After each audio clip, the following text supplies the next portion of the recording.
Nilu plan করছে কিভাবে রায়ের সংসারটাকে নষ্ট করতে পারে। অনির্বাণকে ফাঁসাতে চাইছে। জিজ্ঞেস করেছিল সূর্যের কথা মনে পড়ে কিনা। নীলুর মনে পড়ে না। রায়ও ওকে সুখস্মৃতি হিসেবে সাইডে সরিয়ে রেখেছে। অনির্বাণ ওর জীবনে আসার পর সব ভুলে গেছে। অনির্বাণের ভরসা হয় না নীলুর ওপর। বলেছে তুমি ওর অতীতটা ভুলে যেও না।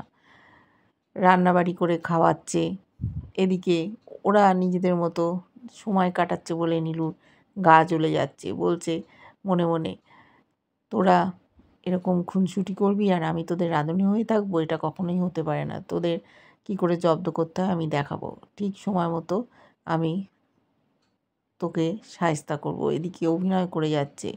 ও বলছে দিদিভাই তুই এখন ভালো থাকবি, তোর বাচ্চারও আমি দেখাশুনো করব, বড় করে দেবো, আমি বড় মাসিমণি হই।